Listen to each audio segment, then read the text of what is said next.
goodness, are set a little bit low there. I think we are good. Are we good there?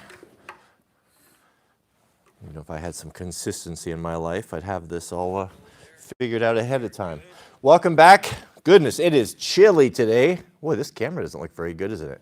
This is the camera that I crashed on my. This is the camera that I crashed on my dirt bike, and we apparently have some flaring issues there. Well, we'll just have to deal with that. Chilly this morning. Good grief. 40, 38, 39 degrees last night. Mrs. W is having a hard time. She is putting her plants in and out of the greenhouse because you never know. You know, is it going to get down to freezing and destroy all of her hard work? We have something special tomorrow, beloved. Our friend Overton has set up another dual stream. We had a great dual stream last week with our friend over at Radio Made Easy. Really enjoyed that, really enjoyed his expertise. We have another titan of the industry, Mr. John Willis from SOE Equipment, which is actually a small, well, I wouldn't say that small, a U.S., 100% U.S. nylon company. Actually, John is the one that built our beautiful bags, handmade bags for our Proho 3 radio kit. Now, I'm going to call him this evening. I'm going to get my chat going here. I'm going to call him this evening and set up an appointment for this week, most likely. And we're going to do a dual stream. Now, what's kind of cool about this is that, and I think some manufacturers are kind of figuring this out, that the market has always been, you know, for the big military contracts and all the cool high-speed guys and all of that. But really, I think the bread and butter, I think where the real need is for the civilian market. As we enter into the dystopian nightmare, Proho is going to need options where we can discreetly carry the equipment that we need to protect ourselves and our own that doesn't necessarily scream military. Now, I don't know what that solution is, but we have a very rare opportunity as a group here to ask John about that. You know, I know that he's on board with this, that he has done, and probably still currently does, I don't know all the details, but has worked with some of the most elite special force guys to deal with problems, coming up to solutions with problems. And that's not uncommon.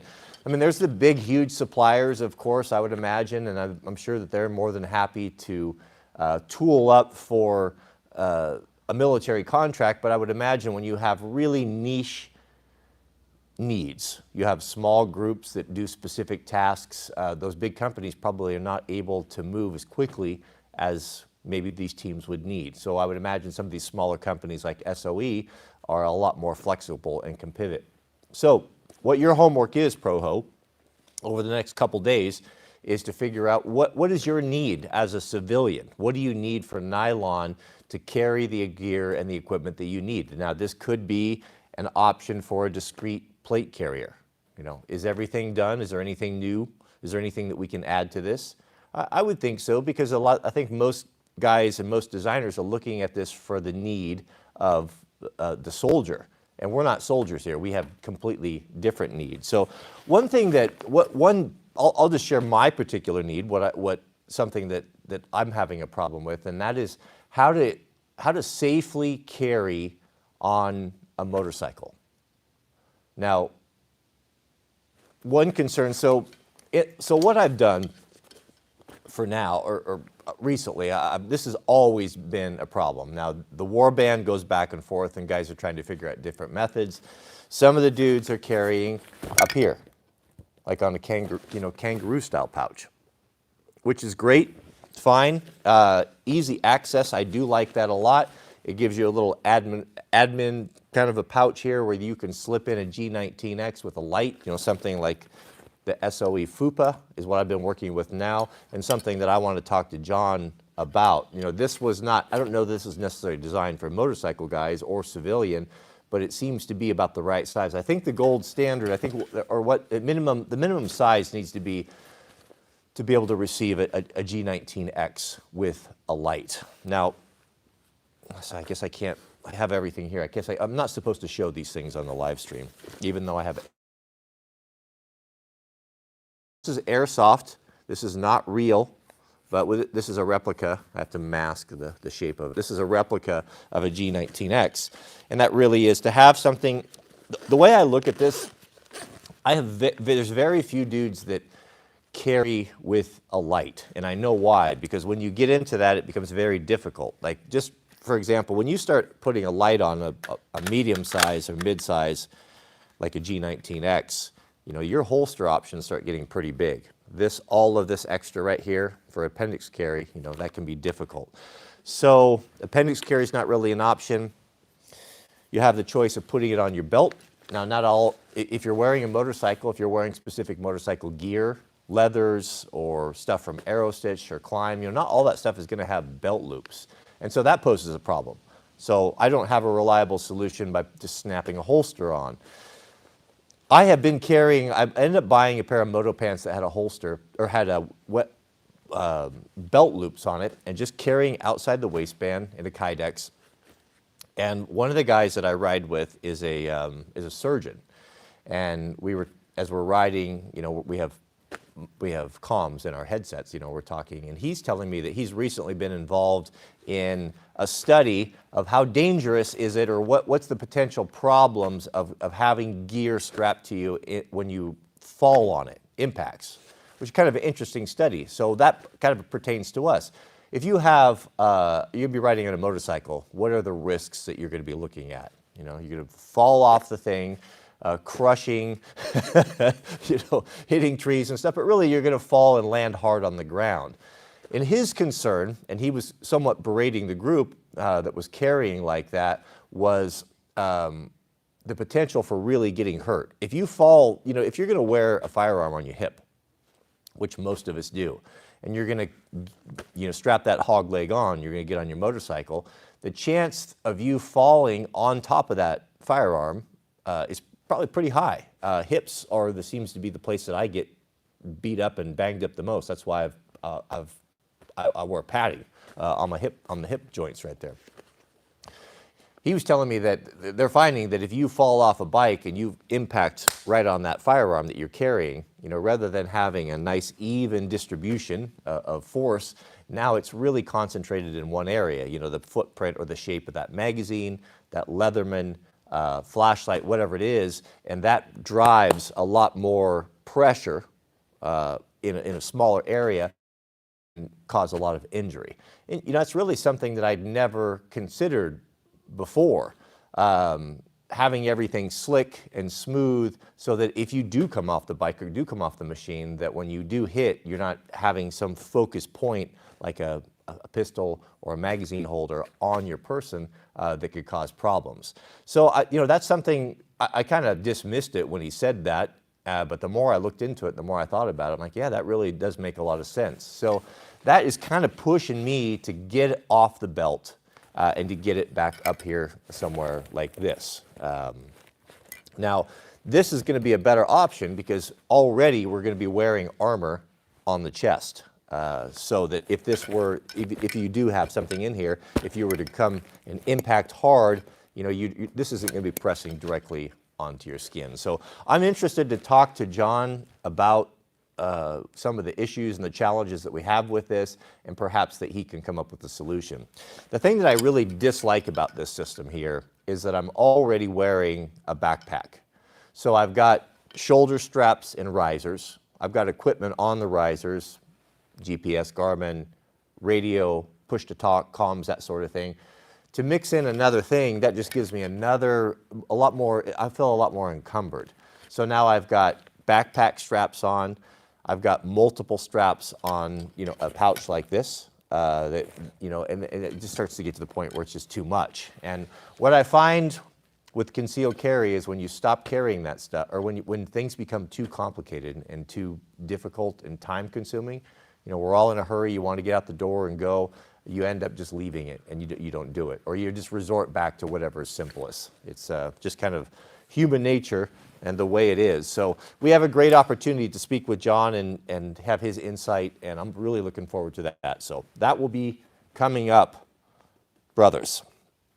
Goodness, we have a super chat from our friend Jamie. Shout out to you, Jamie. Welcome. Jamie writes, do you roll your box to every project or do you have stations for each type of work? Trying to get organized in my shop. Maybe it's a never-ending task.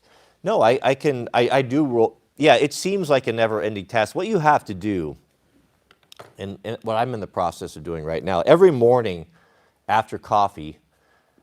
So the problem that I have here is probably similar to you. You know, every man, we all have our issues, is that not enough space for this stuff that we have. And then, so what you can kind of end up doing is that, let's say you've got a 2-car garage and you're relegated to one spot, or maybe you have the whole thing open. You know, I don't know what your situation is. But what you'll find is you'll have one little tiny work spot, kind of a little cubby carved out of a lot of clutter and storage. And it just makes for a miserable experience. So you go in there and you try to get a handle on it and you try to get organized, but you just don't have a place to put anything and you end up just moving things around, just shifting and moving. How many times have you had something in your shop that you think you might have need of it, but you're just moving it? Well, that's what I'm doing, is I'm putting an end to that. If you look, if you start to look at my shop, and it's a work in progress here, you're going to see a very Spartan existence. And what I do every morning now as I'm going through there is I start working and I'm asking myself, I've had this in my shop, I've had this in my drawer, I've had this in my toolbox for a couple years now. Am I using it? Is this something that I will ever use, or is this something, why is this in my limited workspace if it's not something that I use on a daily basis? Now, so I guess you divide it like this. This is what kind of my philosophy on it. There are the things that I need daily, that I use all the time, my bread and butter items, my main toolbox, my camera equipment, my dirt biking stuff, that sort of thing. Things that apply for daily. And that may change winter and summertime.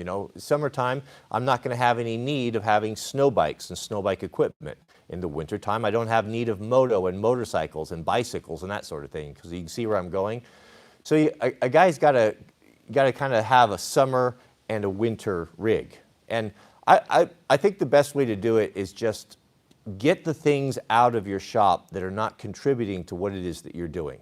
Your shop, your personal space where you're spending your time after work, and for men, that's oftentimes that's going to be our shop, doesn't need to be the storage area for the whole house. It doesn't need to be the dumping ground for everyone's crap in the house.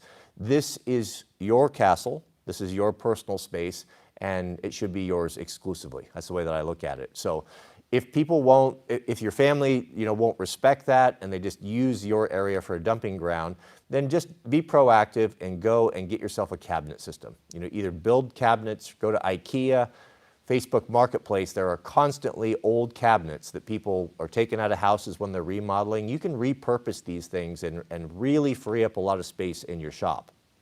Can you imagine, and one thing that's not utilized very well is wall space in your shop. You may be leaning stuff up against the walls, but you probably don't have a really smart cabinet system. So what my dad always did is he was in construction, so he was doing remodels and he was always having access to cabinets when they would tear a kitchen out or something. Go get yourself some uppers and hang those things up there, just like your wife would have in her kitchen cabinet, and put those things up there and have a cabinet for oil changing. Have a cabinet for knife sharpening, have a cabinet for whatever the things that you do, so that you can know where it's at. So when you need it, you go right to it. And you can at a glance very quickly see, hey, I'm running out of honing oil. Hey, I'm running out of sanding discs, for my work sharp, whatever that may be, and kind of look at it that way. Another thing that I have not done, or that I've done in the past that was completely wrong, is that when you're setting up your shop, set it up kind of like a retail store. I made the mistake in the past of trying to put stuff in bags all the time. Here's a perfect example yesterday. So the fire season is upon us, right? So I'm going through my fire gear. It's my annual thing. Take everything out, repack my pack, make sure I have the things that I need, because it happens quickly. And when you get the call or someone needs help, or someone's house is on fire, or what that's not the time you want to go and think, do I have my boots all sorted out? Do I have my fire tool sharpened and ready? Is there a new chain on the chainsaw? That's not the time for that. You do your gear and your systems ahead of time, and then you can forget about it. A perfect example was I have a pair of really nice Oakley safety glasses, real heavy-duty ballistic safety glasses that I bought that I wear during shooting, and I hate wearing cheap scratch-up safety glasses, and if I'm going to put them on, I want them to be clear and clean and free of defect. I'm just over low-quality nonsense. I want to have fewer things but better quality. So I invested in these safety glasses, and I enjoyed them all last summer. Then all of a sudden they came up missing. And I've wanted those and needed those for so long, and I almost went out and bought another pair because I missed them so bad. Because I've gotten into the trap, or fallen into the trap, of trying to do multiple bags in multiple gear. Like I'll put together a little emergency bag and make sure you have one of everything in there, and then one here and one there, and pretty soon all of your equipment that you bought that you want to use is now squirreled away in obscure bags someplace, and I had completely forgot about it. And those have been unused. I haven't been able to use. I thought that I'd lost them because I thought, well, I put together a little bag of safety stuff in my fire equipment and didn't have a central location like a retail store type of a thing. So the way I look at things now is when I set up my cabinets, and I was going through all that last night, I went through and I pulled everything out and I laid it on the ground.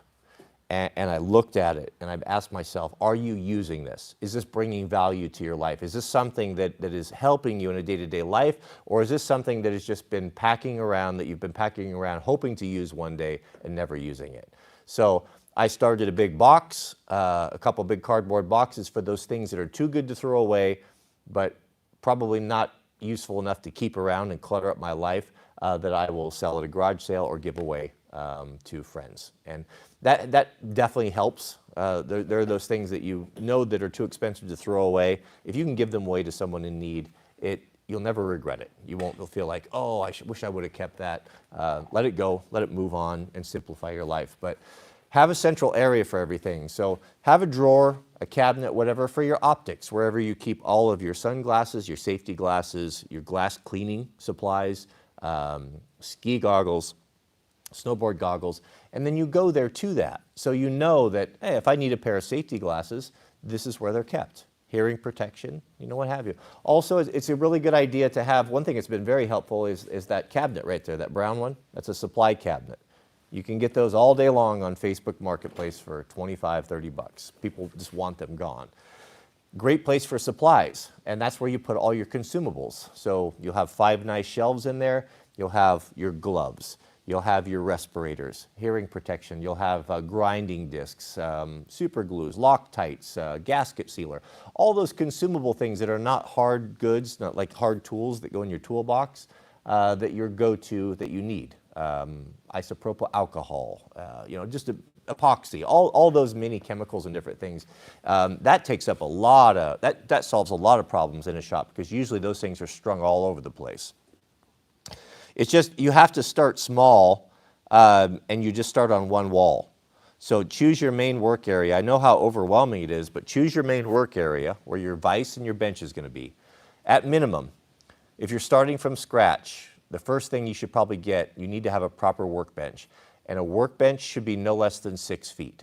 I think 6 feet, if you're pinched for space, and you're really in a tight spot, a 6-foot workbench is just about ideal. If you look, I have, this is probably closer to 12 right here, but the wood section from the toolbox across there, that's 6 feet.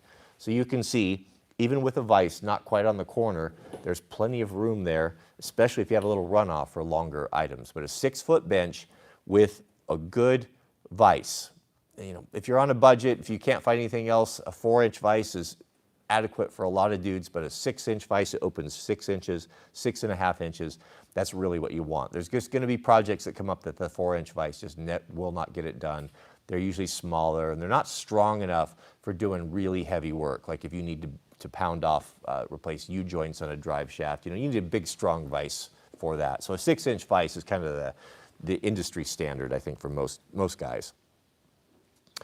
But yes, I do roll my box over. That's exactly what I do. So what I'll typically do is, this is going to be my main working space right in here.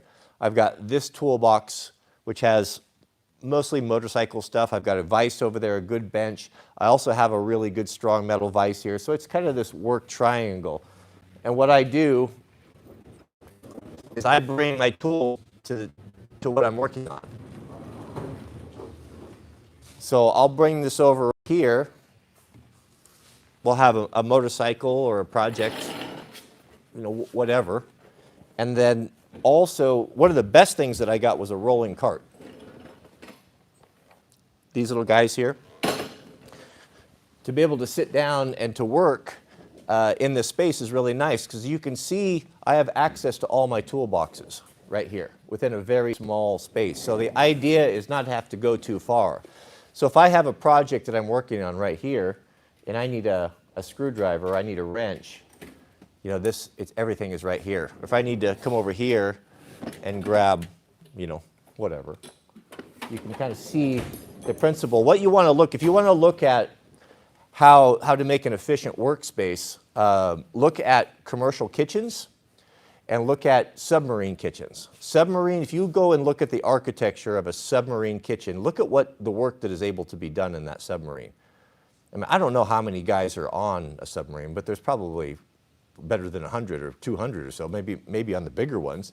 But yet the galleys are very tiny, and 1 or 2 guys can feed the whole group 3 meals a day in a very tiny, efficient workspace. Why? Well, they use that galley.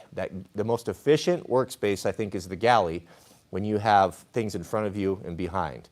And so whatever it is that you're doing, think of the work triangle. What are the 3 most important things that you need to access? The workbench and the vise, right? The toolboxes. So this is a triangle right here.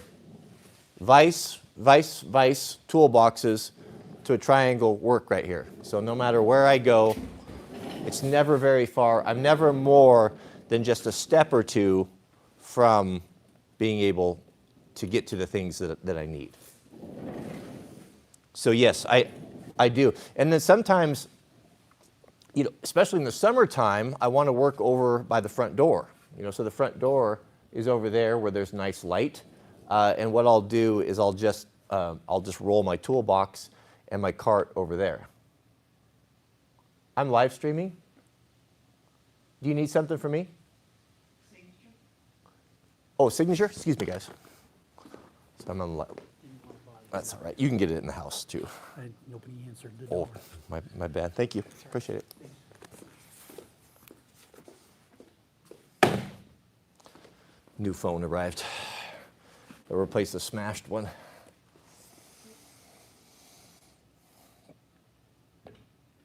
Also, this was something, the laying out a workspace for a man, whether it be a shop, personal, or small business, there's always been a lot of consideration that's put into your flow, how you work. So you have to kind of sit down. The best thing to do for you before you start moving stuff and building stuff, what you'll end up doing is you'll make mistakes and you'll have to redo things multiple times. Get yourself some graph paper. Graph paper is just little squares, just like a legal pad, and draw out your space. So what do you have? If you got 40 by 40, 30 by 30, 20 by 18, whatever it is, draw that out, each square being a foot. And then figure out what it is that you're doing.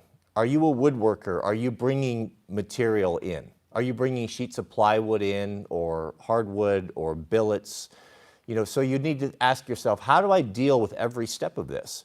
So let's say if you're a woodworker and you're bringing in sheet goods that need to be cut down for smaller items. You have to start right there. Where do they come in? Where do they stage? And how can you, with the least amount of effort and movement, process these and cut these to a dimension that they're usable, that you can go on to your next step? You don't want to go in there and have plywood leaning here and plywood leaning there and getting knocked over. You want to have a system for everything. So determine what it is that you do. Are you into motorcycles? Are you a moto guy? So what's your workflow? What's your process? Well, at the end of the ride, What do you want to do? You're going to want to put your gear away. Do you have gear lockers? Do you have helmet? Do you have all the plugs and everything set up so that when you hang your helmet up, you have a USB plug right there that you can charge your Senna? It's all about managing your time and making things easy and simple as possible so you don't have to think about all these things. When you have to manage when you have to manage a lot of gear, a lot of equipment, you need to keep it simple or you'll forget things and you're constantly worrying and you have no peace. Like, oh, did I charge my phone? Do I have this? Do I have that? So think about what you're trying to do and then build your space accordingly. Start with a graph paper and then draw on your bench and then think about that work triangle. How do I look at galley kitchens, look at commercial kitchens, how they're made? They usually are put in little tiny areas and they're super efficient. So that's kind of, that work triangle or that galley front-back design is the best. Good question though. Thank you, Jamie. And you have to be disciplined. When you're done with something, it needs to be put away. That's really the key. We have a super chat from our friend Mr. Brian M. Shout out to you, Brian. Brian writes this. As we get into fire season here in the urban interface, that is California, would you recommend a Kestrel meter similar to what you use when dealing with fires? Is there something else we could use to get similar information? Yeah, the Kestrel is the best. I was just getting mine out here. I'll show you what we're talking about here.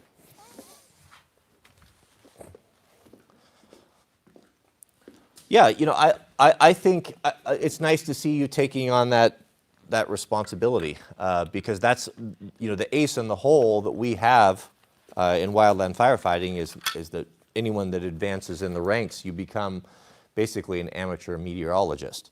And that's important because you can predict fire weather and pretty much what it's going to do and its rate of growth and spread, and you can very accurately predict it just by having a couple bits of information, and one of the primary things is weather. So the Kestrel, these first came out, man, I first started seeing some of the first ones about 20 years ago or so.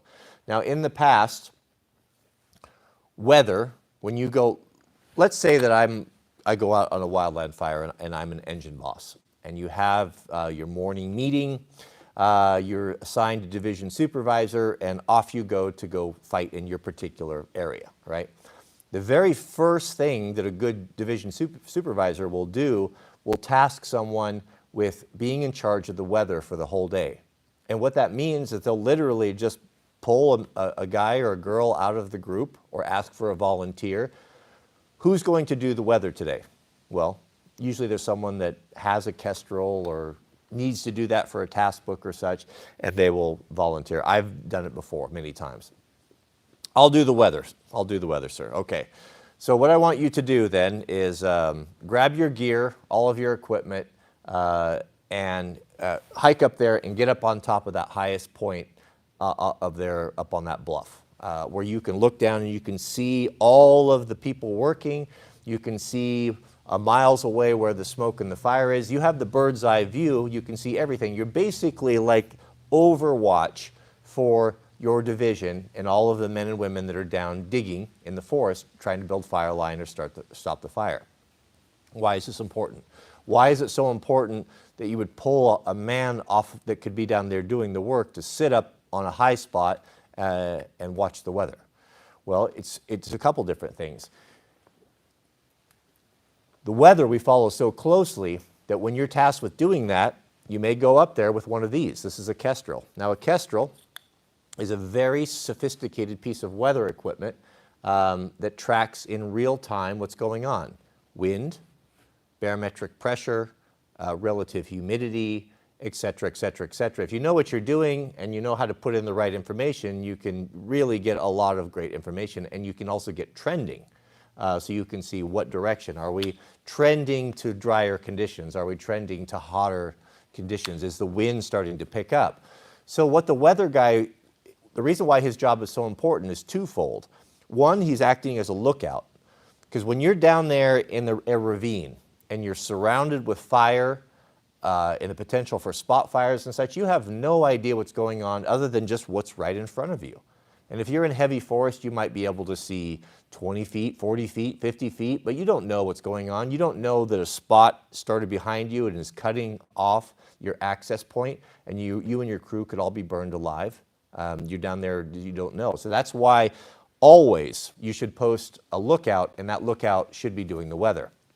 So how I would do it, and the best way I've seen it done, is that on the hour, every hour, the lookout or the weather person is calling out on the radio. So 12 o'clock, the radio will key up, stand by for a 12 o'clock weather report. You give them about 30 seconds or so, everyone to stop. If they want to listen to, turn up the radio, turn it down, what have you, then you proceed. And then you give temperature, wind speed, relative humidity. You might even be up from the last hour or two down or two up, so you can get some trending. And you are basically telling the crew, so everyone listening knows what's going on. You'll hear relative humidity maybe start at 30, now it's down in the teens. Well, what happens when relative humidity is in the teens? Well, now we have the potential for extreme fire growth, so be on your guard. So that's the way that we do it. And it's so important that we task someone to do it. So having something like a Kestrel is very, very important, because there are so many different microclimates, especially in California. So you may be getting a weather report from a ridge or two or down the way. You could be getting a weather report that's near a lake or a water source. Will completely throw off the humidity. We had a guy that got made fun of that was doing weather a couple years ago. It was actually on a fire on Fuji. He was a new guy, and he needed to do the weather and get that on his task book. So the division supervisor sent him, okay, you go up here and sit up there and you get the RH. So he was reading it out, and it was in the 20s and such. And then all of a sudden we got a really high reading, like up in the 30s or 40s. And he called up, and I thought, that's odd. 2 o'clock, the heat of the day, you're going to tell me that the RH is going to be double what it was an hour ago? And I heard the division supervisor on the radio like, hey, so-and-so, how close are you to that lake? Well, he'd wandered up next to a lake, that would be nice to sit by it, and was taking weather readings next to a lake. Well, that was completely screwed it up and threw it off, because of all that mass, that humidity coming off of the evaporation from the water was throwing off the readings. So that can happen too. So yes, to answer your question, investing in a Kestrel, they're pretty expensive. I don't know, $500-600 for one of these things now, but they are wonderful machines. And you can also, like when I set mine up, when I was working on small crews, I would set mine up remotely and have it broadcasting right to my phone. There's that technology now. So this is a kind of a little cool thing. I'll have to do a video on this, but I've never seen anyone else do this before. But this is a tripod adapter for a Kestrel. It's been a while since I've used it here. Completely forgotten. Am I missing a piece here? No, this goes in here. This is the airplane wing. I remember. Yeah, this is cool. Check this out. If I can get it together. This is a tripod screw right here. So standard, I forget what the thread is on that. But you put your Kestrel in this guy right here. It snaps in.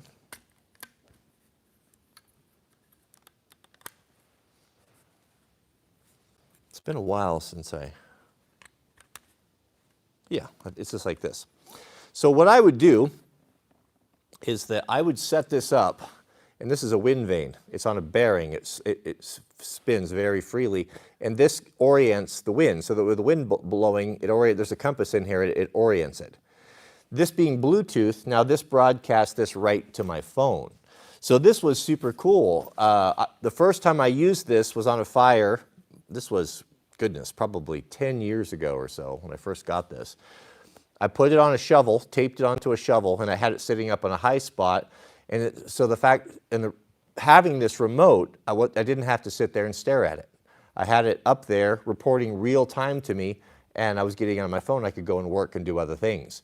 So when it was time for me to do a weather report or check it myself, I'd simply pull up my phone. This was up broadcasting in real time. I was getting trending. I was getting basically like having a meteorologist that was broadcasting real time data to my phone of the conditions that were on the fire ground. So that's an option. Just if you're thinking about getting a Kestrel, if you're kind of into fire weather and such, this kit works really good.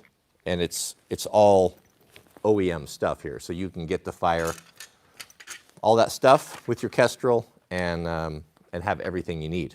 Excellent, excellent machines. Very, very nice. Life-changing. Now, before we did that, we used to use the old mercury thermometer with the spin cyclometer, and you'd have to go out there and wet the bulb and spin it. You know, guys that have been in fire know what that's about. They still use that today. Some of the old school guys, they still prefer that, but the Kestrel is by far the better piece of equipment. Yeah, good question. Yeah, be careful down there. Thank you, Brian. Appreciate that. We have a super chat from Mr. Overton. Just got here. J.J. Abrams producing this stream. Do we have some little lens flare going on there? Yeah, isn't that nice? Yeah, that's the last of it. This is the phone that I broke on my crash the other day, and the new one's in the box right there. Just showed up, so this one will be going back. Yeah, not the J.J. Abrams. Thank you, brother. And Butch McPorksaw, shout out to you, brother. Welcome. Butch writes that he's traveling in Canada in July. What are your thoughts on Thermocell mosquito repellent? Would love to hear your advice. Thermocells. Man, I don't know. I don't even know what that is. I have seen a lot of things attempted. You know, I'll tell you what I use. Mosquitoes maybe about this time of year, or coming up when they're hatching, or maybe shortly, up at the high lakes for a short time, the mosquitoes are ferocious up there. Like if you're up there doing moto or hiking, you literally can't stop because they'll just grab onto you and just eat you alive. You got to keep on moving. So I've tried all sorts of things short of a net. Even my sister they used to entertain a lot, and they had a spot where the mosquitoes were really bad. And they bought a couple of those propane traps where it would, apparently mosquitoes are drawn to propane or the smell of it or something. And those didn't work. I don't know of anything that works other than just straight up DEET, 100% DEET. Now, what does that do to your skin?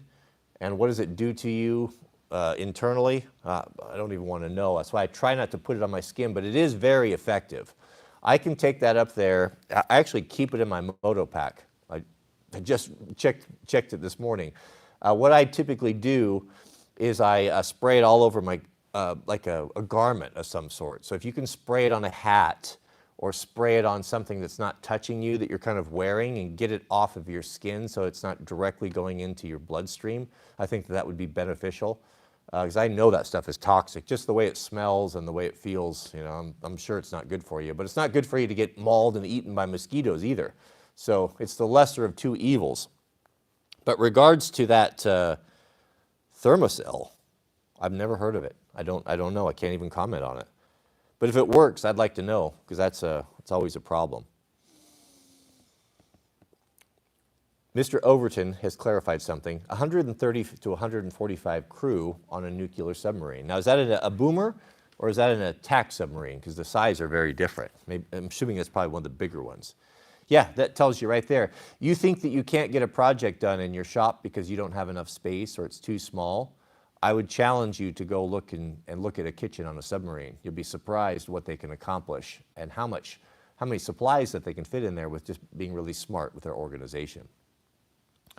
Look to the professionals, gentlemen. There are men that have dedicated their entire lives to coming up with solutions to problems that we all have.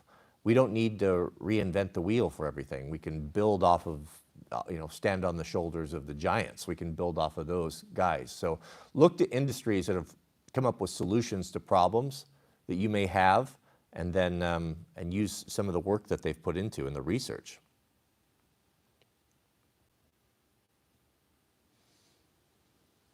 Hand sanitizers. Nate says hand sanitizer keeps mosquitoes away for a little while. That could be. What's the main product in hand sanitizer? It's alcohol, isopropyl alcohol, and some sort of a gel. So it's probably not the gel that's doing it. It's probably maybe it's the alcohol. Maybe they don't like the smell of it, but it evaporates so quickly. That's why you use isopropyl alcohol for cleaning lenses and cleaning glasses, camera lenses and such, because it doesn't leave any residual. When you use isopropyl alcohol for cleaning a wound, for example, that's the best thing because it sterilizes, cleans, but then it goes away. It evaporates. It leaves nothing behind. So I'm assuming that's probably what's going on there, if I had to guess. Yeah, petroleum. Yes, probably a little petroleum, maybe petroleum jelly in there as well. That could be. Thermocell mosquito repellers get crappy reviews. Yeah, that has really been that has always been a problem for everyone. I mean, I've been to so many cookouts and camping trips and barbecues, and it's usually the women that are early adopters of new technology for dealing with insects. They'll see something on TV, and how many citronella candles have you seen out smoking and burning, and yet they seem to do no work, and yet every woman always puts out the citronella candles? I don't know. I think my philosophy on that, dealing with mosquitoes and biting insects, is if I'm in a situation where they're really bad like that, I just leave. I mean, life is too short. I'm not going to go up and suffer my children being devoured and eaten by mosquitoes. I'm uncomfortable by getting eaten by bugs and mosquitoes to go out and sleep in a tent. I'm just not. I'm nowhere near as rugged as I once was. Last winter, so my buddy David, he's got a boy that's a couple years younger than Jack, and we all moto together. Both the boys snow bike together, and we ride motos together, and we hang out a lot. He's a pretty adventurous dude. So him and his son decided last minute, this was like late in the winter, to go up on a stormy night with their snow bikes, clear up on a way up high, like about 6,000-7,000 feet, and pitch a tent and go snow camping in the snow. They dug a cave and all that stuff, and we're really up there getting after it. He called me up on, I think it was like a Friday. Just settling in and sitting in my chair and had my Pendleton blanket on my back and had a nice supper and just really getting comfortable, thinking about my Tempur-Pedic mattress and maybe even jumping in the hot tub and all that. He texts me and he's like, bro, grab Jack and your tents and meet us up there and come snow camp with us. You guys could be up here in an hour. It's going to be amazing. I was thinking, as if I'm going to go up there after I just had my steak dinner, and I'm going to go get a tent and load up the snow bikes up into a storm and go sleep up in the snow in a tent 5 miles from here when I can be in my... Are you serious? Now, in the past, I would have eagerly done that, but now, not so much. Mrs. W, she's always... we should travel here and travel that, and I've always agreed to that, and we traveled all over Europe, and I enjoyed that. But anymore, to be honest with you, the thought of suffering the indignities of the filth at the TSA agents, to the indignities of air travel, to the exorbitant cost of everything, and dealing, and not sleeping in your own bed, and sketchy hotels. The thought of doing that and leaving your comfortable home in a beautiful place with all your things and always access to personal protection and firearms and your Tempur-Pedic and it just doesn't appeal to me, to be honest with you. Why would you go? What's wrong with right here? I've designed my life around the things that I enjoy in an area, in a climate that I enjoy, that I'm comfortable with. Why do I want to go anywhere else? You see how we just get old and curmudgeonly, man. It's just the way that it is. Bugs won't bite me, says S514 plus 81. I believe that. I have been around. I've even, Mrs. W, for example, is a bug magnet. Now, I don't know if it's something that she puts on or a particular lotion, what have you, but there's many, many times they won't touch me and they'll just devour her and the children. So you could be putting off some sort of a pheromone or something that repels them. I mean, there's a lot of things that we don't understand. I wouldn't be surprised at all. Yeah, and that's a big problem with Dixie. I felt the same way. Last time I was in Sweden, Dixie says he doesn't like to travel because he's not able to carry his guns. Yeah, that's a real thing for an American. I mean, Euros might think that that's a little bit weird, but I did not like cruising around Europe and not even being able to have a pocket knife. What I do when I went over there is you can't travel with a pocket knife unless you check it. And then they'll steal it if you have anything good out of your suitcase. So I just buy a cheapo one or buy something when I'm over there and just leave it there. Yeah, I'm with you, man. I don't care much for traveling too much anymore. I like to travel within the States. I like to travel with my own vehicle and my own stuff. Mr. Gamer Dave, shout out to you. Gamer Dave writes, not sure if it's true, but Mosies don't like some blood types. Could be true, as I have never been a bit far, as I know, but I don't know what blood type I am. Yeah, that could be true. There was a book that was out I read years ago. I was turned on from a friend of mine that he was convinced it was true, and I think there's something to it. And the book was titled Eat Right for Your Blood Type. Maybe some of you have read that. And the author, if memory serves here, he proposed the theory that having a general or a standard diet for everyone is foolishness. Just like it's foolishness for vaccinations or adding fluoride to the water, having something that is the right dosage for an infant versus a 300-400 pound grown adult is laughable. Like when they're telling us that this is for the greater good and this has all been designed for you, and we're all getting the same dosages, it's a little bit sus, in my opinion. Same thing with these recommended diets. They tell you from the government food pyramid that you need to have so much cheese and so much dairy and so many vegetables and this and that. And yet we can have Eskimos that live up in an area where there isn't any vegetation, that live solely off of basically animal fat and animal products. And yet they live with healthy teeth, healthy lives, ripe old age, even older than we do, than many of the Western. And, their lifespan is not diminishing, the ones that live traditionally, compared to the Western diet that are. So this notion that there's just one size fits all for everything, for everyone, is foolishness. And that's the theory with the eat right for your blood type, that there's, I've never liked vegetables. I've always considered myself to be a super taster. The only way I could explain it is that it's so, the bitterness of vegetables is so unpleasant, it's so strong and so overpowering to me that I just can't eat them.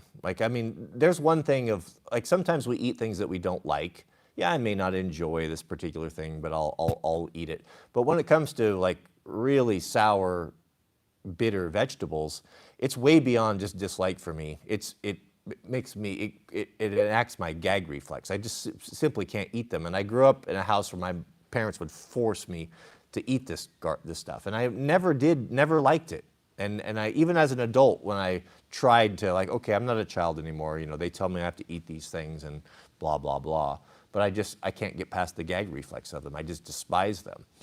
And what I've kind of learned, or what I learned from this book, is I think that blood types, or who knows, what it is, could be blood types respond differently to different foods. And some guys can eat more meat than others. Some guys can eat more of this than others, and it just depends. So you just know. You have to listen to your body. Don't listen to the government.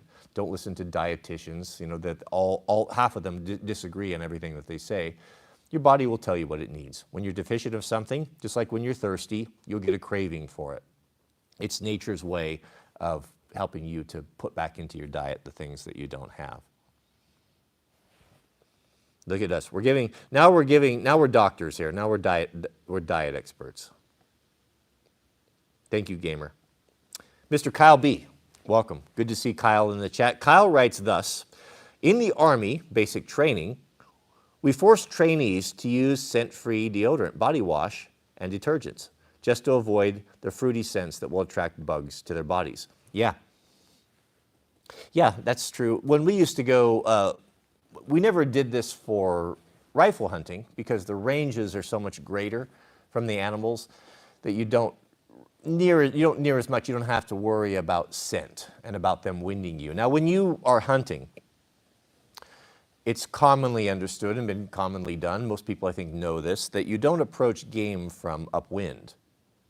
Humans have a very strong smell. If you come out of the city where you are washing your clothing in detergents with scents, which you should not be doing, scent-free, beloved, scent-free, I would propose that you ditch the cheap slave-made clothing and start changing and adapting and getting building a wardrobe of much less, but higher quality.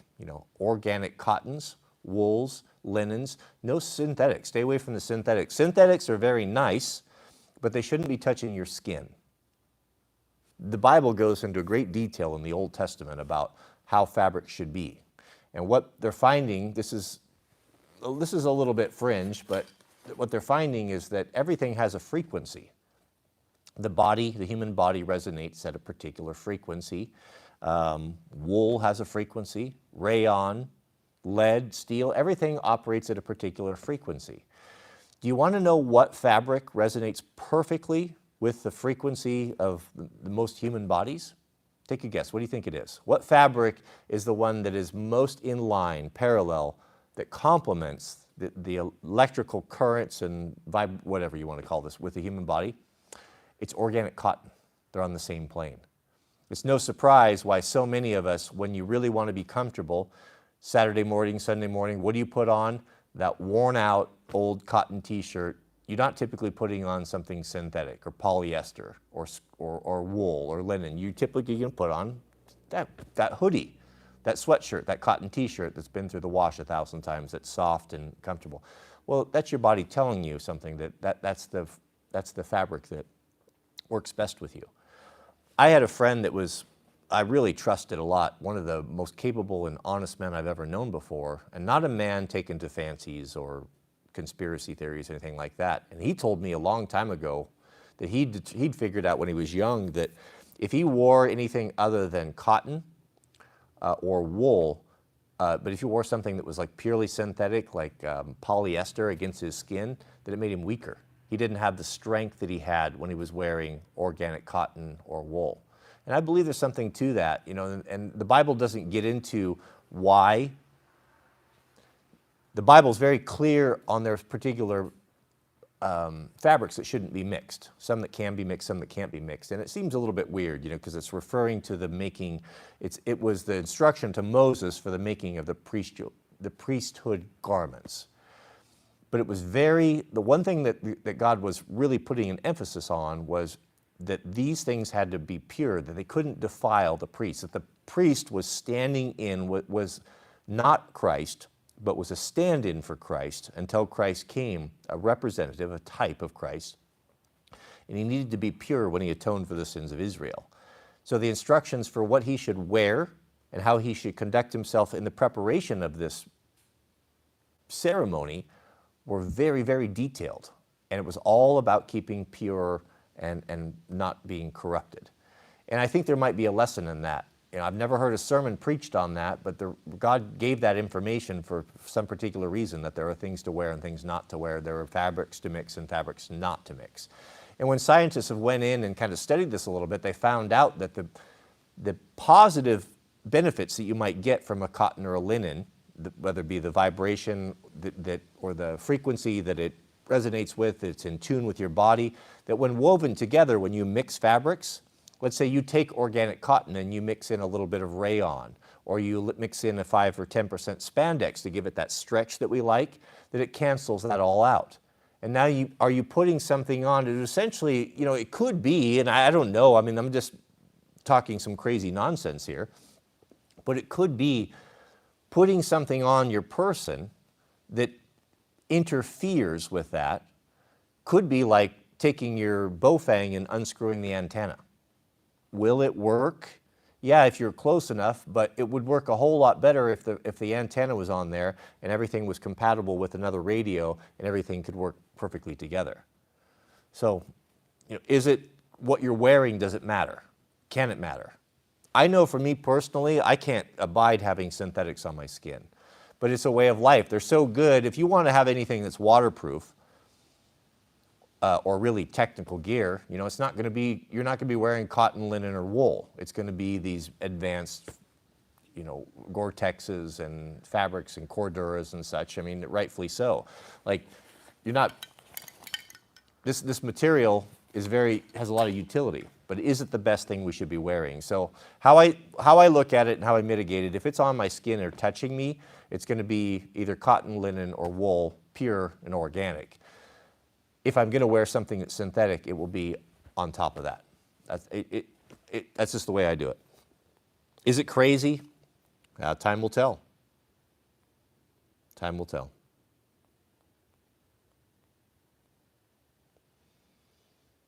Yeah, but getting back to scent, build on what Kyle wrote. When we would go archery hunting, that was a whole different deal. So when you're archery hunting, you are much closer to the game. You know, to get an effective shot, you know, you need to be inside of, I mean, some guys are better than others, but I think for most people, probably about 25 yards or so, maybe 30 yards. So how you smell is very important. So what we would do to mitigate this is, of course, you come in with the wind at your face so that the animals can't wind you. So if it's blowing them, and you can oftentimes smell them, a smell of a bull elk or a big mule deer when they're in the rut, it's very poignant. You can smell them. I've been through areas where I knew a bear had recently passed through there just from the stink and the smell of it. You can tell. So it's very powerful, even for the human nose. So I can imagine what the animals think. So what we did is a week before hunting season, we would only shower with water or use a scent-free soap. But most guys would just not use any shampoo or any soap at all a week in advance. And also eat cleaner. Eat you know, don't eat things that are garlics and that sort of thing. And then at that same time, a week before elk hunting season, we would take all of our clothing that we were going to hunt in, and we would put it in a plastic bag full of flora and fauna of that area. So ponderosa pine, Douglas fir, western red cedar, whatever it is that's in the area, growing in the area, the primary bushes and trees in the area that you're hunting. We would pull that out and put that in a bag, plastic, and seal it up and just let that marinate and kind of off-gas, throw it out in the sun. So as that heats up, all of the natural oils and the smells and the aromas of the plants and the trees, they get into your clothing, and it becomes a very strong scent and offsets the detergents and such. In addition to that, we would take, on the bottom of our boots, we would glue a piece of sponge, like just to cut off a small piece of kitchen sponge. You take that and use like shoe glue or something really tough, Gorilla Glue, and on the arch, you know, just inside the step, glue that up into the bottom of your boot, and then flip it over and cover it with animal urine. If you're hunting deer, use deer urine. If you're hunting elk, you can use elk urine. But it doesn't really matter, just any sort of a urine that's native to the area. And so as you walk, that is covering up the scent of your tracks and such. So there's a lot of different things. Face paint, you know, camouflage, obviously, all those things. But that's what we did to prepare to be able to really be successful with hunting. And it's quite effective. Yeah, if you ask anyone from the Pacific Crest Trail, or that's done the Appalachian Trail, where they've been away from civilization for some time, and they've been maybe 3 or 4 weeks on the trail and not had access to fabric softeners, perfumes, colognes, all those things. They say, and I've experienced this as well, been out on like elk hunting for a long time, when you come back into the city or into civilization, the smell of the people and everything is overwhelming. How much perfume and scents there are when you get away from that. Your sense of smell and your senses become much more sharp and keen when you're in an environment like that. But the adverse is also true as well, because we live in an area where the Pacific Crest Trail runs right through here. So we get a lot of hikers, and they come off the trail and come to the local store for supplies and to kind of provision and such. And when you get close to them, they smell horrible. Like if you go into the store and there's 5 or 6 Pacific Crest Trail hikers in there, you best plug your nose because they are quite ripe. But they don't notice it, and they say the opposite. They're overwhelmed with the amount of smell with the people living in town. We have a super chat from our friend Kaysen. Welcome, Kaysen. Good to see you here. Kaysen writes, in reference to mixed fibers set aside for the priesthood, are we not all priests and kings in the kingdom? Yeah. Yeah, we are. Yeah, we are. And that's the question that I'm asking here is that it's hard to divide. I think where we're running afoul, beloved, a lot of us, and I'll put myself in this camp as well, is we've made such a strong division between the way things were done before Christ and the way things were done after Christ. And what's easy to do, and what a lot of people do, I've done this myself as well, is completely abandon and throw away everything from the Old Testament and embrace everything from the New Testament. I've even had people say that the New Testament supersedes the Old Testament, and the Old Testament was the Old Covenant. That's where the old angry God lives, the vengeful, mean God. But the kind God, gentle Jesus, meek and mild, he's in the New Testament. So we like this one better. So we're going to reject the old and we're going to embrace the new. That's the way I think majority of Christians look at this. I grew up in the Christian cult I grew up with. We didn't even have the Old Testament in the house. We literally had Bibles that were only the New Testament. And I'll tell you, man, without the Old Testament, you can't have the New Testament. Because I'd be willing to say it wouldn't be too far from 75% or so of what's written in the New Testament are direct quotations and direct quotes right out of, and prophecy right out of the Old Testament. They are completely intertwined. And by stripping one out, you really hobble yourself with your understanding and insights of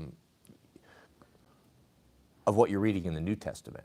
When I became aware of this, when I had left, when I was in my 20s, and I had this conversation with my dad, and he adamantly stuck to his guns. He said the old is called the old because it's no longer of value. He actually said that.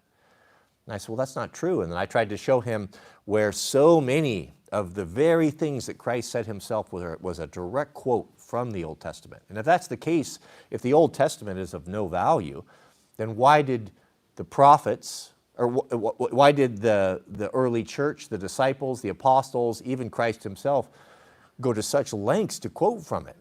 It's ubiquitous in there. So I think that that's wrong to disregard it. I think that it needs to be looked at as a whole, that there's great wisdom in this.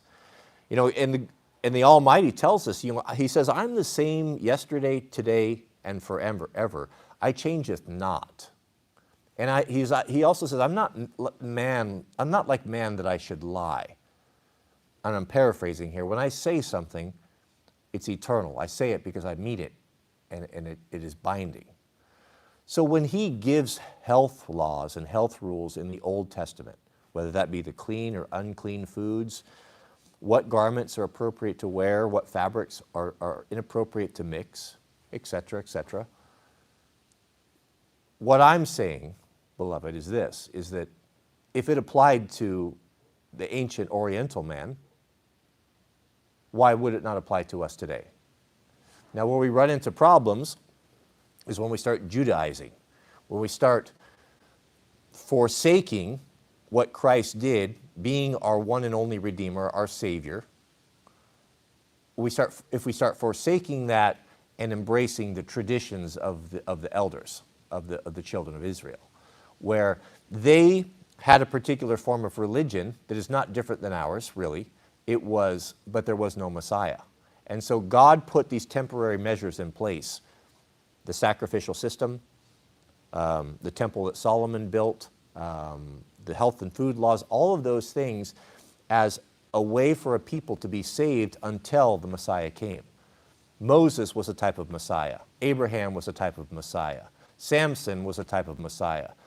The literal ark that was built was a type of Messiah, a stand-in, an example of something that saves people from something. Samson saved his people from the oppression of the Philistines. Moses saved his people from the oppression of the Egyptians. You know, was Moses Christ? I'm not saying that, but he was a type. He was a type pointing to a lesson. Everything that God did with the prophets, all of the stories of the leading the people through the Red Sea, how Gideon, Joseph saved possession of the promised land, all of this was choreographed and written down, and God had this done a particular way because it speaks to future events. What future events?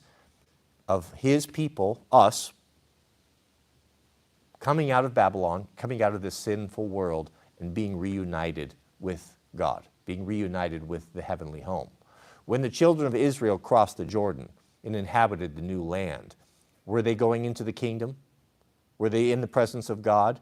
Not per se, but it was a type of that. It was a lesson to them that this is what it will be like. This is to remind you of what we're doing here. This is to remind you what God is doing. So there's a lot to it. So I think, just like what Kaysen said, in reference to the mixed fibers set aside for the priesthood, are we not all priests and the kings of the kingdom? I think that we need to revisit that. You know, how come we're not hearing sermons on that? Is it important? I believe it is. I believe it is. Do I understand all of it? I don't. But getting back to things natural, being grounded to the earth, take your shoes off once in a while, get outside, touch some grass, eliminate as much exposure to things made by man, things made synthetically, screens, phones, video games, urban life, whatever that may be, and get out and touch grass, as the kids say. Get out and experience nature, because that's how God communicates with us. And when you're in nature, you know, everything that you see is from his hand.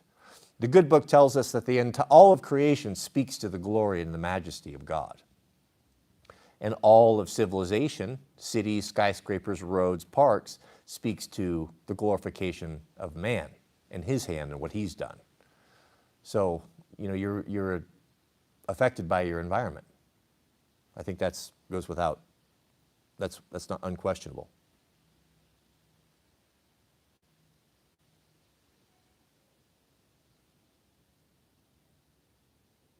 Yeah, interesting. Yeah, something that I need to get in and look into a little bit more. I haven't read that for some time. I really haven't read through the Levitical laws and such probably since COVID, and really coming to the realization of the importance of these things. Maybe there's a new insight waiting for me. I need to go back there and do that. Josh C., any recommendations for organic cotton T-shirts? I can just tell you what I wear. Not, you know, they're expensive because they're made the way clothing used to be made, you know, by real people, by humans. So, I mean, a good cotton T-shirt is going to cost you $100.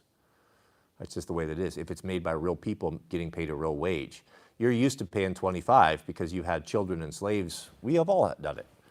Children and slaves making them.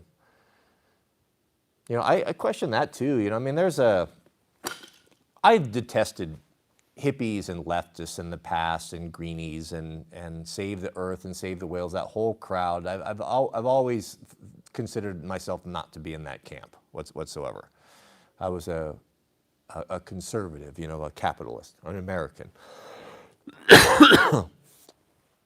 Completely oblivious to what's going on in other people and around the world. But I can't say that I can do that with a clear conscience anymore. If you're going to go on and if you know the conditions of these sweatshops, and you know children are being chained to sewing machines and working 7 days a week, 16 hours a day, to produce these low-cost goods, and you just turn a blind eye to it, and then you won't consider anything else, and it's either I get it cheap or nothing else, and it's my right as an American to have cheap made overseas goods and to buy everything that I need for less. I mean, I don't know. There comes a point where when you become aware of it, that there is an obligation to not support that. When we were in our ignorance, God tells us, when we are in our sins, he goes, I winked at their indiscretion. That's a very interesting phrase. When they were in their ignorance, I winked at their indiscretion. You know what that means to me? When a man is not aware of the law of God and the obligation of keeping his law and his word, when we're not aware of this and we go forward in our sin, we maybe even say things use God's name in vain or go against things we know to be right instinctively. But if we're not told or weren't raised that way, God says, I look at your indiscretions and I wink, meaning I turn a blind eye to it. I don't see them, I try not to see them because you don't know what you're doing. Did not Jesus say when he was hanging on the cross, Father, forgive them, for they know not what they do?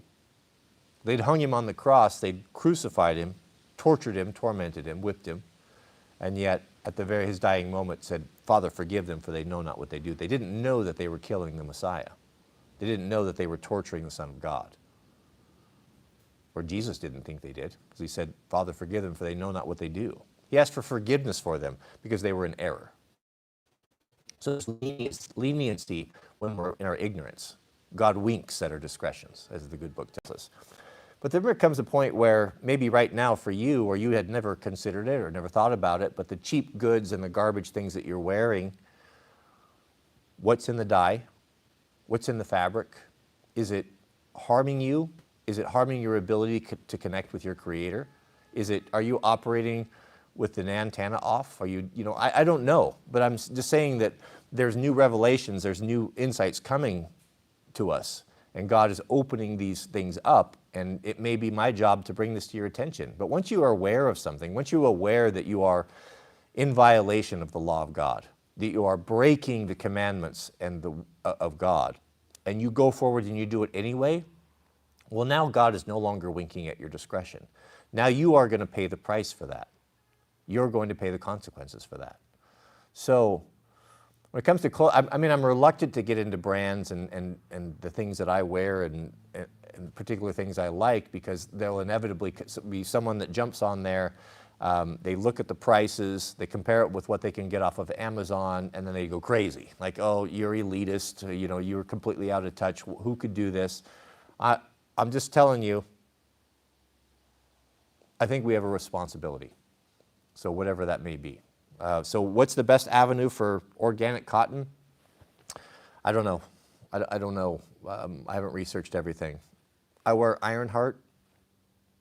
I know who makes it. I know what's in it.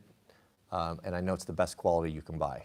And if I buy a t-shirt from Ironheart, or denim jacket, pair of socks, if I take care of it, and I do, it's the last jacket I'll ever buy. I'll never have to buy another t-shirt. The quality is so good there. So it's up to you. It's the same principle with the boots. You can go and buy Walmart boots for $100. You could buy 8 pair of Walmart boots for the price you can buy a pair of whites, or 6. Let's say you can buy 6. 6 pair of Walmart boots for the price of 1 pair of custom boots by Nick's. Whites. You will have those boots. You probably have a couple rebuilds on them. But let's say at the end of 20 years, you've had 2 rebuilds. Let's say you've had 3 rebuilds at $200 a piece. So you paid $800. So let's say your worst case scenario with some laces, you're $1,500 into a pair of work boots that you have lived in and worked in for 20 or 30 years. And that's how long they'll last if you have them rebuilt. $200 for a rebuild every few years. New soles, everything, brand new boots. So $1,500 you've invested in the footwear over 20 to 30 years, and they will last you. In that 20 years, you're wearing something that's made for you, that is more comfortable, that saves your back, gives you better support, and just enjoy wearing, that you're comfortable, your feet are not hurting, that every time you strap them on, you just feel good about it. It gives you the fizz, and that's not to be discounted. That's something that gives you a little bit of a joy or uplift through the day. Knowing that you have good boots to put on is not nothing. So there's that benefit as well. Compared with a guy that has to wear the poor supported, poorly made, slave-made Walmart boots, supporting an evil company, supporting a company that doesn't support its workers, compared to a company like Nick's or Ironheart where you have people making a living wage. I guess the question to you, Proho, is when does the obligation, once you're aware of this and how unfair and how cruel people are being treated in the garment industry, where is your do you not have some sort of an obligation to not support this industry? That's all I'm asking. And I'm not up here with my hippy-dippy nonsense. I don't know, it just seems to make sense to me. So the motto that as we go forward, beloved, is less but better quality. You'd be surprised on how, we got a loud truck out there.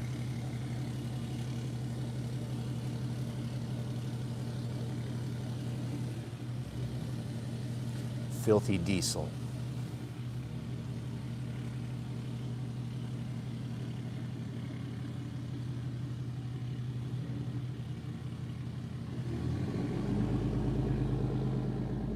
Thing must be straight piped. I lost my chat here. Okay, where did it go?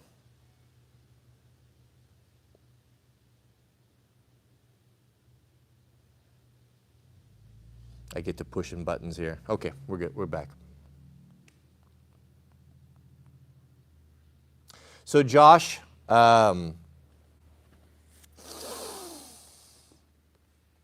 organic cotton, just search organic cotton t-shirts and you'll find them.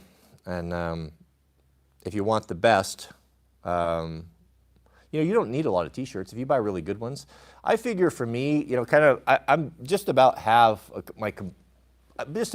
everything I need for clothing for the next 20 years or so, or a long time. And it's really a small amount compared to what I've had in the past. I used to have a lot of clothing in the closet and drawers and stuff, and some good stuff and a lot of cheap stuff. But now I got rid of all of that, and I'm very deliberate and very specific. And you know what a guy needs, really?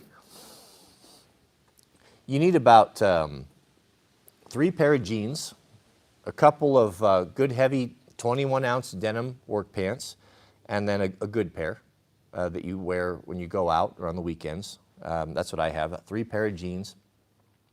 Maybe a pair of chinos or 2, or a cargo, something that's a little bit more dressy, business casual, something to that effect. Cargo pants kind of goes a long way. Out here in the Pacific Northwest, the dress code is very casual. It's not formal at all. So you may live in an area where going to work or to events in cargo pants, might not be the most appropriate thing. But out here, it's passable, especially if you tie it in with good shoes. If you're wearing nice shoes, that goes a long ways to kind of dress things up. So a couple pair of chinos, so really 5 pair of pants. Maybe a pair of chinos that dress up that you can iron into tan or olive green. A cargo pant, utility pant, which is pretty handy for lots of different things, and they can be dressed up as well. 3 pair of jeans, so 5 pair of pants right there. Now if you're buying Ironheart, you're buying quality and you take care of them. You're not throwing them in the wash machine. I hand wash everything. They're going to last you a long time. And get yourself a garment brush as well. You don't need to wash every time. A lot of the stuff, if it's surface dust and dirt, you can brush. In the past, before washing machines, men brushed their clothing with a garment brush. So get a garment brush, and when you take it off, brush it out, hang it up, and then you can rewear it again. But you don't need to wash stuff so often. So that will save you money as well. Once you get the jeans going, what do you need for shirts and tops? A guy needs a couple, 2 or 3 flannels. And if you buy a good Ironheart flannel, that's going to last you your entire life. 2 or 3 good flannels, maybe a couple of hoodies. A couple of hoodies are nice. A jacket or 2. Nice Levi denim jacket's nice. A winter jacket, a rain shell. There's really a couple knit top sweaters that you can layer. I have 3 short sleeve shirts that you can, that are light linen. You get into like an 8 ounce, 6, 8, 11 ounce cotton or denim for summer shirts, short sleeve that are going to be a lot cooler. Linen, if you live in a hot area, is very, very cool and nice to wear. So, I mean, really the whole thing, an entire man's garments, his wardrobe, can fit in a space about so big. You don't need a ton of stuff.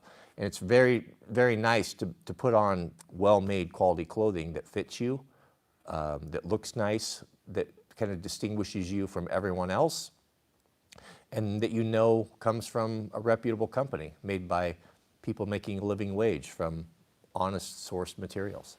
I think it's important to me, obviously. We have a super chat from our friend Kaysen McClung. Shout out to you, Kaysen. Kaysen writes, you should look into live collaboration with the Pipe Cottage, a great national homeowner and TradCon. I don't know the Pipe Cottage, but you guys all have a mandate here. I've been telling you, if you know of a good dual stream, someone that would like to jump on the stream at 12:30 and we could do something together that would be beneficial to the group here, I'll be happy to do it. And I don't care if it's big or small. I don't just pick someone because they have a bigger channel. I don't care if his channel has 10 people. If he has a skill set and he has knowledge that's helpful to Proho here, then he's certainly welcome. So if you want to reach out to him, and I'll have to do my due diligence, of course, but I would do that for sure. We have our friend Evan Roach, right? Those diesel trucks sound like a metric invention. Yeah. Not personally a fan of diesel engines. If I was hauling a lot of trailers and big stuff, I would. But for just a general ground pounder, just a daily commuter, it's not for me. The Gypsy Jeeper, welcome, and double Loctite member, writes, I keep you in my prayers for your personal relationship with Jesus. Keep prayer and ministry central. Do not get discouraged. To continue your witness of him and for physical health and family. I appreciate that. Thank you. Yeah. Yeah, I do notice, I definitely notice that this has always been the case. When I get close to God, spend a lot of time with him, you get serious, you get on the straight and narrow, your life, there seems to be problems that come into your life. Stresses and relationship issues and discipline, and your kids will act up, and all sorts of things. The adversary, when you get the eye of Sauron on you, or the adversary's attention, then he brings his resources to bear on you. So I appreciate those prayers. We certainly are at the tip of the spear here when it comes to that. Thank you, Gypsy. I really do appreciate that. And Mr. Josh C. writes, thanks. I know where you're coming from. Yeah, I think we're on the same page, Josh. Josh knows what time it is. If you are just coming up and you're building, you don't have the money to drop on a $100 Ironheart organic cotton t-shirt, I think it helps to have something that's well used. I definitely notice it. Cotton that's been washed a lot, something at the secondhand store. You get something at the used store that's good quality, it's been washed a few times, or even something that you've had. It seems to be, I don't know, maybe whatever chemicals, dyes, things that may not be good for you, all that kind of leaches out after a period of time, and I think that helps with those items as well. But try it. Try looking at the ingredients, the materials in the items that you're wearing. You'll see a lot of things, if it's stretchy, if it's got a stretchy to it, it's most likely got something woven into it that's nylon or lycra or spandex to get that stretch.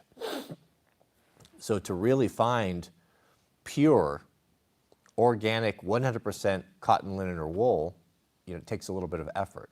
And also, if a company is willing to go to the expense of nice, prima, Egyptian, organic cotton in a garment, they're kind of unlikely to be putting something, dyeing agents or things like that are going to be bad for your skin.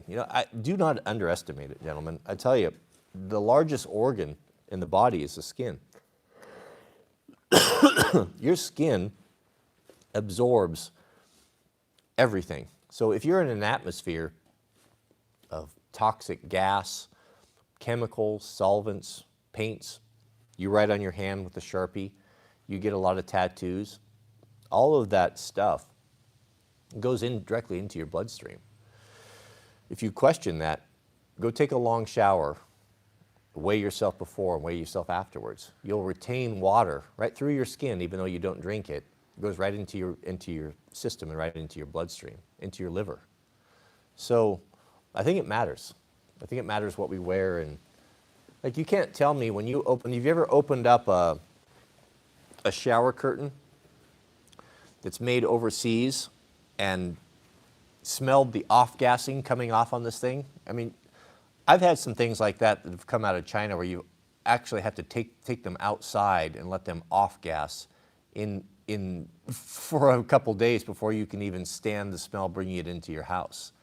That's polyethylene, and it's basically that same chemical that was released, excuse me, accidentally spilled over there in, where was that? Palestine. All of this compounds, beloved. You live in a confined space. New houses are really airtight. There's not, they're double and triple pane windows. Modern building construction is pretty airtight. Actually, some houses are so tight now that they have to build wall vents because the inside will foster growth because of all of the moisture that we exhale. You take a family of 4 or 5 with some animals, you exhale a lot of moisture. If there's no way to deal with that in your house, that's where mold starts and mold grows, and you have all sorts of problems, respiratory problems. So there's a lot of negatives about living in the houses and the type of construction that we have. And if you live in a cold climate where everything is closed up for half of the year and you are not getting fresh air to dilute all of the chemicals that's made in the construction of your formica, from your carpets, to your couch. All these are all synthetics, all made overseas, all made with dubious quality of items and dyes and glues and all sorts of things. And then if you are one of those people that's spraying Lysol for cleaning, and you're spraying cleaning products and oven cleaner, and you're foolish enough to be going around with a Febreze, and instead of, I always laugh at boomers, like, if something stinks in your house, maybe you should look at the cause and not try to mask it with a fake synthetic spray, something you got at Walmart that is now potpourri. All of that, where do you think that's going? Everything that you buy and consume, if it's in a canister or a spray aerosol can, you're bringing it into your house year after year after year, where do you think that stuff's going?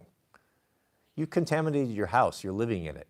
It's going in your carpet, it's going in your bedding, it's going in your clothing.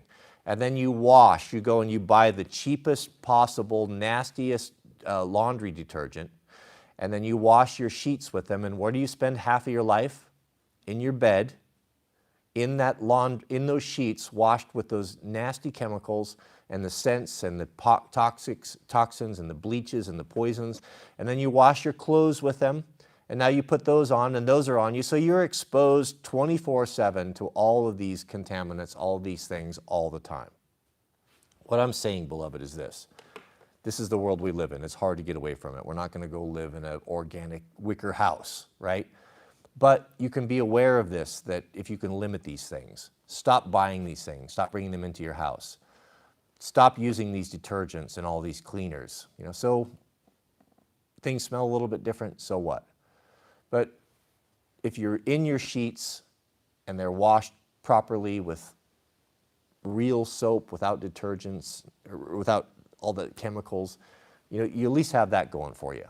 And then now if you're wearing good clothing that's not poisoning you with dyes and more chemicals and stuff, you got that going for you. So, that really cuts off a lot of exposure to toxins. You could cut 50% of them if you just stop washing your sheets in that trash. Why do we have all these cancers that we haven't had in the past? Why do we have all this autism and these Alzheimer's and all of these things that were just non-existent in the past, like unheard of, and now they're spiking, record problems, record health problems, and we're less healthy now than we used to be.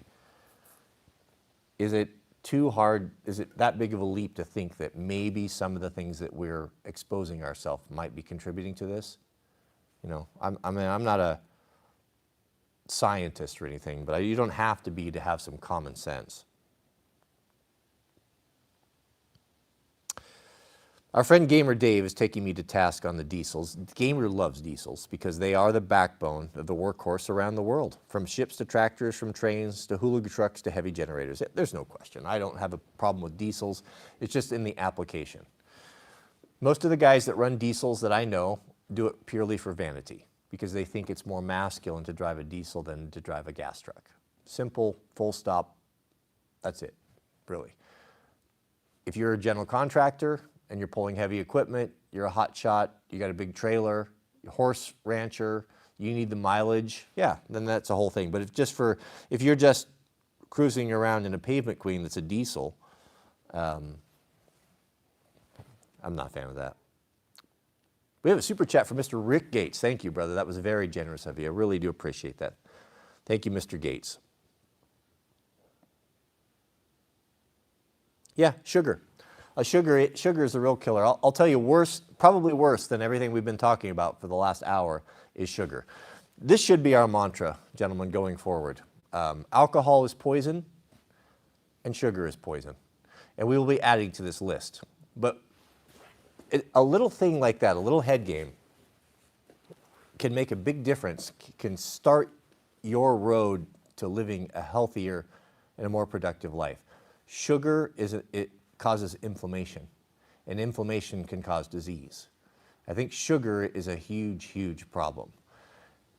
I have a sweet tooth, I get it. It's hard to break. It's almost, when you get accustomed to having something sweet after something savory, or the American Western tradition of having a dessert after a meal, you get so conditioned after a lifetime of that where it's almost painful not to have it. Like, if you're like me, like the desire to have something sweet after dinner, like an ice cream or a cookie or a piece of cake, piece of chocolate, is very powerful, super powerful.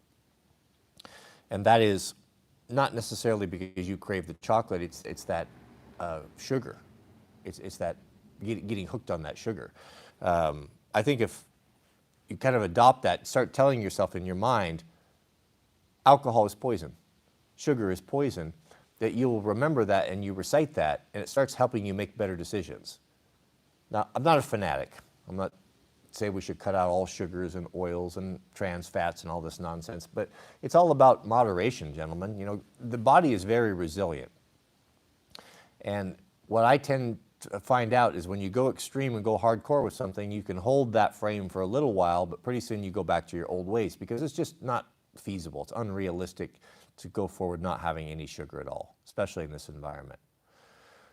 But the idea is lessening it, making it more of a special thing than a regular thing. Have your sugar, have your desserts, have your special cakes and treats that you enjoy, but maybe you set that aside for a Sabbath treat. One more reason to look forward to the Sabbath.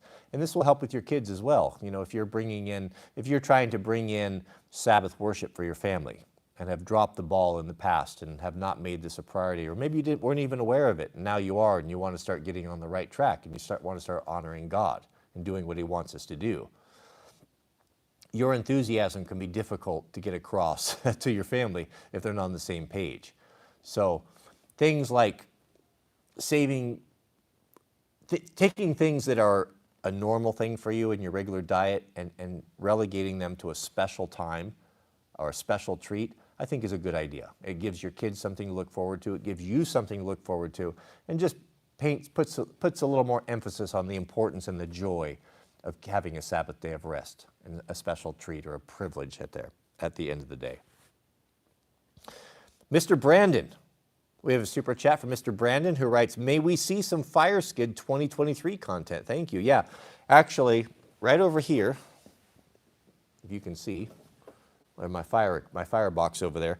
This morning, actually, before I started the live stream, I had everything all drug out here on the floor, just going through everything and getting all my systems ready for the fire season. I'll close with this. So what I do,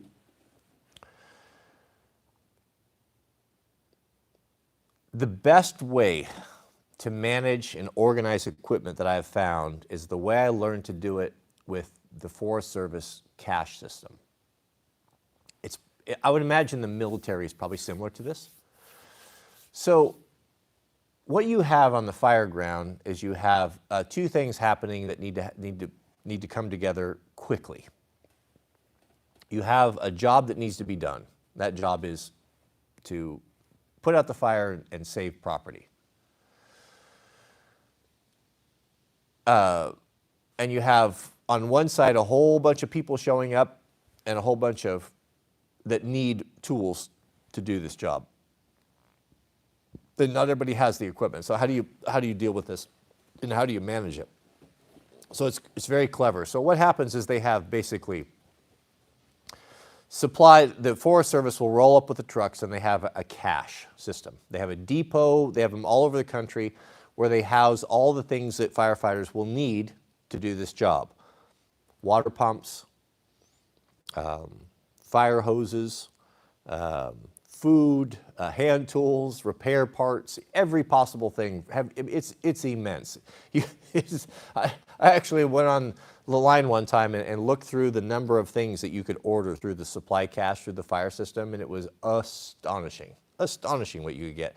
And they bring a lot to the fire. So how it works is you will show up, and let's say you're tasked to do something. You're given a task. We need you to get some pumps and to pump water from point A to point B.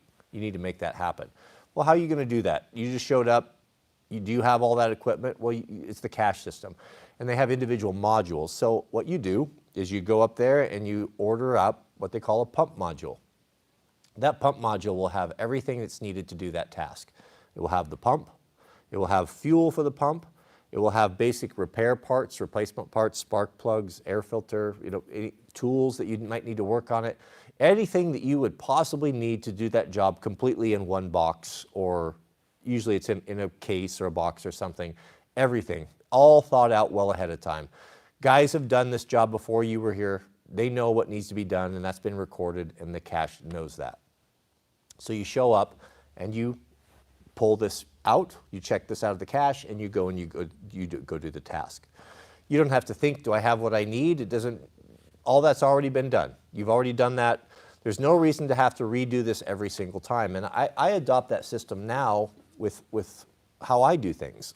I have too much gear to try to manage and keep track of everything. So I do it once. A good way to start is the ProHo 3 radio kit, right? Your communication system is all in one bag ready to go. So that when you are going to go on an excursion or go do something or a mission or an op or whatever, that you can focus on what it is that you're doing, what needs to be done, which is the task at hand, and not on, do I have what I need? Because you've already done that. Evan and myself already put together the 3 radio kit. Guys that know more about this sort of thing than we do have already thought of everything that we're going to need, antennas, chargers, etc. Put it together in a kit where you can grab it and you don't have to worry about that and be done with it. That's how you do it. So when I'm organizing my fire stuff for the season, I'll have individual modules. I'll have the chainsaw module, for lack of a better word. What's in that? Just everything that you would do if you were checking one out for the Forest Service. You're going to have a chainsaw with a bar, chain, spare chains, replacement parts that you might need, repair parts that you might need, bar oil, gas, goggles, etc., etc., etc. Everything, you can just check it out and go. So that's why the firebox, that's why the individual bags and such. So if I need sprinkler system, if I need to do protection on someone's house that the fire's encroaching on, I'll grab that bag that has everything in there. What's in there? Well, I've already done the work. I'm not thinking what I'm going to need. I know that everything is in there. I've got 6 sprinklers. I can surround a house. I've got enough hose to go around a house. I've got all the appliances. I've got adapters. Medical module, same thing. Communication module, chainsaw module. That's the way you set things up when you have to deal with and manage a lot of gear. So that when you need it, we're talking about life safety stuff here. This isn't convenient stuff. This is stuff that you might get a call where you need it and you need it now. And if I can be out of the house by grabbing 2 or 3 bags and on scene Now it puts me in a position where I might get there quick enough where I could do something about it. But if I have to take an hour and a half to get the things that I need and don't have, then I can miss that opportunity. Dude, I'll tell you, I've seen on wildland fires, especially from rural departments, guys that didn't understand this, didn't get this, and when the call came out and the pager went off or the cell phone went off and they had 10 minutes to be at the fire station, they show up and they're on the fire season and they've got no fire ground, they've got no gloves or one glove, or they didn't have their boots, or they're wearing boots, they didn't have wool socks. It happens all the time. Why does that happen? Because they're lazy and they don't take what they're doing seriously. And they didn't go before the season and put these things together and put the work into it so that when they show up, they're effective. They essentially need to be, now they're a liability, and they need to be babysat by a babysitter. And it's frustrating, it's an aggravating part of life, but if you go in, if you're gonna be working with people and working with the general public, you just have to accept that that's the way it's going to be. And just hopefully you don't end up being that yourself. But I look at it as, okay, well, I got a bunch of these slugs that are with me. They're not going to be very useful. Let's use this as an opportunity to explain to them so that next time that they know what to do, what equipment that they should have on hand, because obviously their leadership failed them. You know, they didn't come out of the womb knowing all these things. So ProHo has a mandate to go forward and to spread excellence the best you can. Hopefully it'll rub off.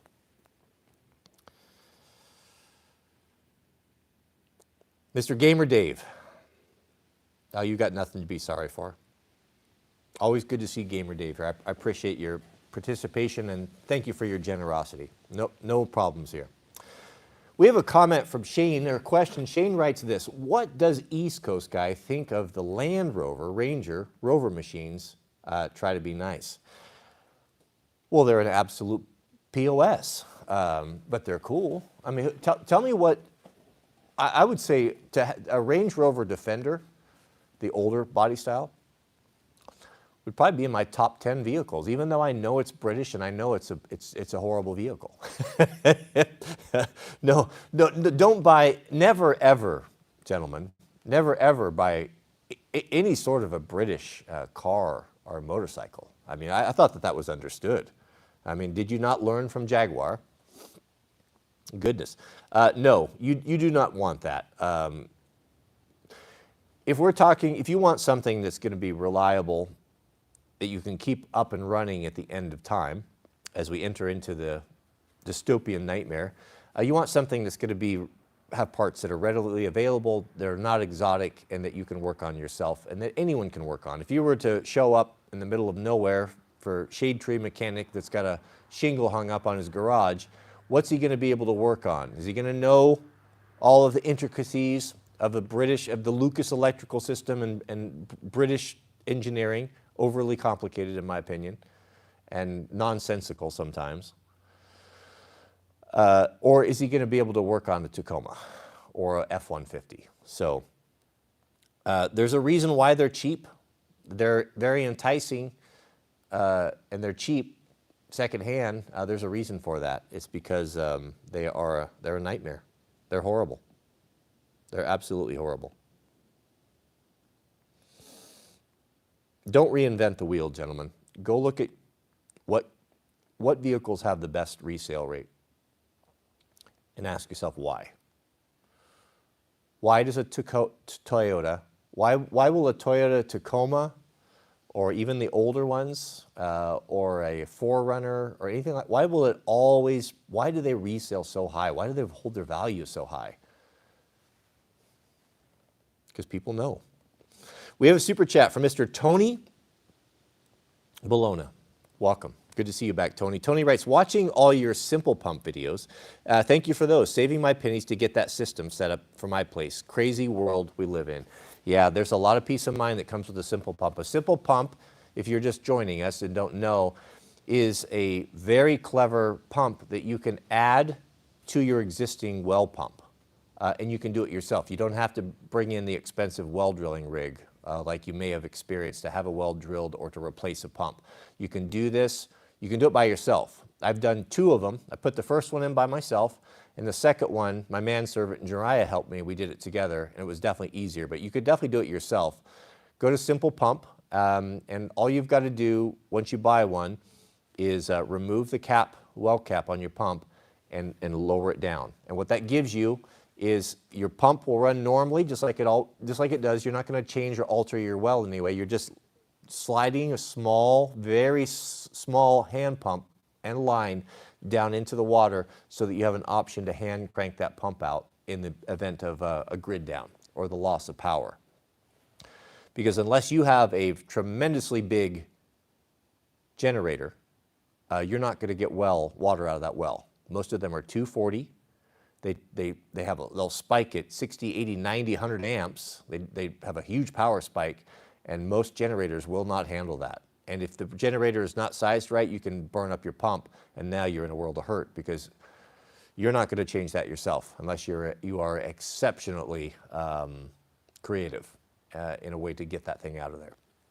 A simple pump is a great peace of mind. Yeah, I was just over the Real Martian's house.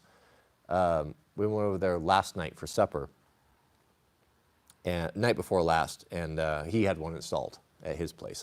I noticed. We have, but yes, Brendan, we'll get the fire skid out, and we've been using it on burning, but so we have it all de-winterized.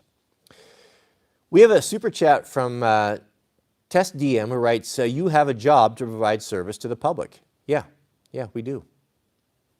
We do, and I think I shared with you guys the story of the 100 monkeys. You know, look into the story of the study of the 100 monkeys and go see how that worked out, of the washing of the sweet potato. And there's a theory that just by teaching, you can teach a small group of men how to do something or change their way of thinking or a new insight or a new truth, that can grow disproportionate to actually the number of ears that hear it through some mysterious way that no one knows. We have a super chat from our friend AC. AC, shout out to you. He writes, please call in the UC's Manosphere Round Table and say hi. Oh, the Undead Chronic. It would make my day seeing worlds collide, how the U.S. forestry makes a dream come true. Yeah, you know, to be honest, I've been treading lightly with that. You know, my friend Hammerhand, I spoke with him on the phone, this was a month ago or so, right before we were considering doing a stream together, right before his whole YouTube channel got nuked and taken down. No, I don't think he got strikes or anything, just gone. All of that work. So, again, I'm not afraid to go hard and to call a spade, but I'm also not going to do something foolish that is going to have my channel destroyed.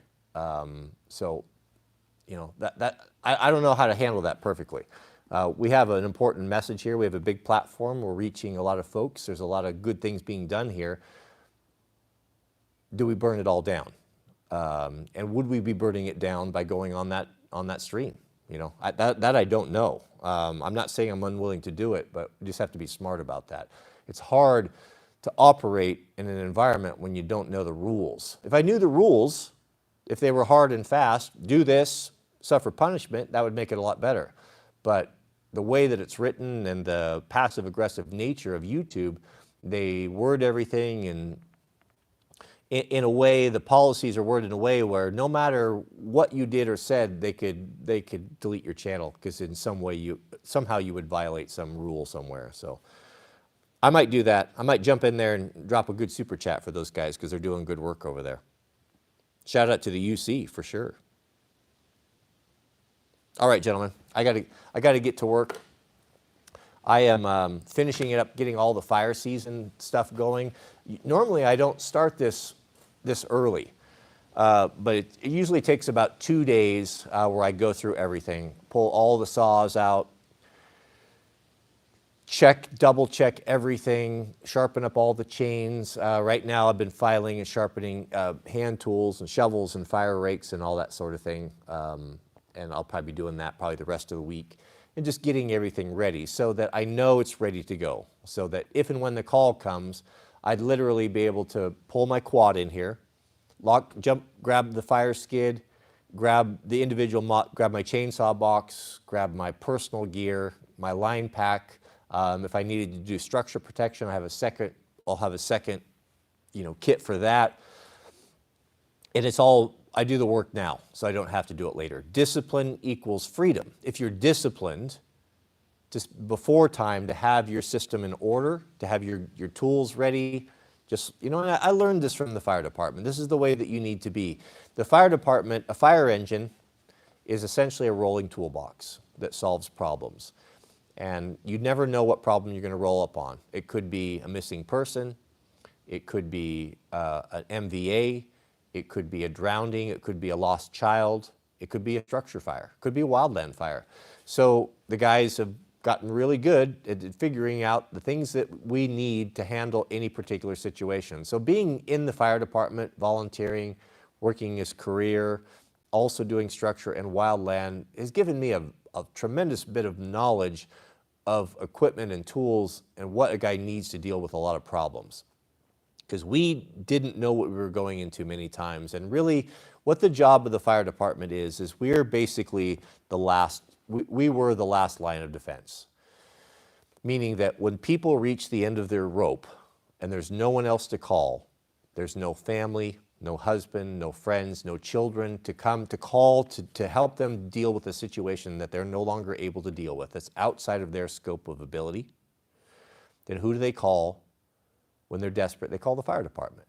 They either call the cops or they call the fire department. And the fire department needs to be there to deal with all sorts of things. I dealt with things with the fire department as small as having an elderly lady call the fire department because her toilet was overflowing.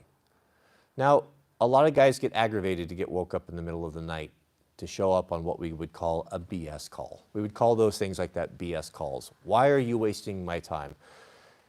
You can get pretty high and mighty as a career paid firefighter when you get these things and you've run them for so many years and they get a little bit tiresome. You get woke up in the middle of the night and have to deal with these things. And you think, goodness, could she not reach down there and shut off the valve and fix the leaky toilet, for Pete's sake? That particular call, I've talked about this particular call many times because this was a real point of awakening for me. And I had a really good commanding, a lieutenant. This was a captain, I think it was.